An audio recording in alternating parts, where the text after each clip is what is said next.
السلام علیکم ورحمۃ اللہ وبرکاتہ۔ امید ہے کہ تمام حضرات خیریت سے ہوں گے۔ اللہ آپ لوگوں کو خوش رکھے۔ میں فہیم ندوی، جمعیت علماء ہند کی طرف سے بڑی اپڈیٹ، بڑی خبر جاری کی گئی ہے، جس میں کہا گیا ہے کہ فلسطین میں جاری خون ریز حملوں کو فوراً روکا جائے۔ صدر جمعیت علماء ہند مولانا محمود اسد مدنی کی عالمی برادری سے اپیل۔ نئی دہلی، 9 اکتوبر سن 2023۔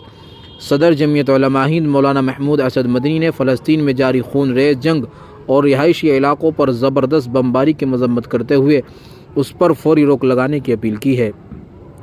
مولانا مدنی نے عالمی طاقتوں، اقوام متحدہ کی سلامتی کونسل اور ورلڈ مسلم لیگ وغیرہ سے بلا تاخیر مداخلت اور عملی اقدام کا مطالبہ کیا ہے۔ مولانا مدنی نے کہا ہے کہ ہندوستان کے عوام فلسطینیوں کے ساتھ ہے، جو گزشتہ 75 سالوں سے اسرائیلی جابرانہ تسلط اور تشدد کے شکار ہے، جس کی وجہ سے وہ آج اپنے ہی وطن میں قیدیوں کی طرح رہ رہے ہیں۔ بلا شبہ فلسطین کے عوام کی جدوجہد اپنے وطن کی آزادی اور قبلہ اول کی بازیابی کے لیے ہے۔ مولانا مدنی نے کہا ہے کہ اس تنازع کی اصل بنیاد اسرائیل کے ذریعہ خطہ فلسطین پر ناجائز قبضہ اور توسیع پسندانہ سوچ ہے۔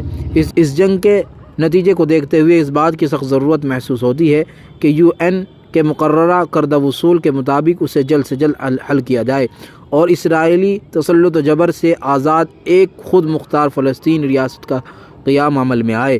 مولانا مدنی نے بھارت میں میڈیا کے ذریعے موجودہ جنگ کی شرمناک رپورٹنگ اور اپنے حقوق کی بازیابی کے لیے لڑنے والی قوم کو دہشت گرد بتانے پر تشویش اور ناراضگی کا اظہار کیا ہے، اور کہا ہے کہ ملک کے معمار بالخصوص مہاتما گاندھی، پنڈت نہرو اور سابق وزیر اعظم اٹل بہاری واجپئی وغیرہ ہم نے ہمیشہ فلسطین کاز کی حمایت کی ہے۔ اس موقع پر ہم ملک کے وزیر اعظم کو متوجہ کرنا چاہتے ہیں کہ اسرائیلی فلسطین تنازع کے حل میں بااثر کردار ادا کرے اور اسرائیل کی حمایت کے بجائے انصاف کے تقاضوں کے مطابق پائیدار امن کے قیام اور بے قصور شہریوں کی جان بچانے کے لیے اپنے اثر اور رسوخ کا صحیح استعمال کرے۔ اسی میں ہمارے ملک کا مفاد ہے اور انسانیت کے تئیں یہی فرض ہے۔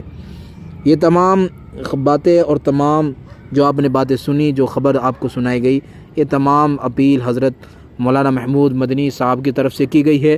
آپ اس خبر کے بارے میں کیا رائے رکھتے ہیں؟ اپنی رائے کمنٹ باکس میں ضرور بتائیں اور ہمارے چینل کو سبسکرائب ضرور کر لیں۔ السلام علیکم ورحمۃ اللہ وبرکاتہ۔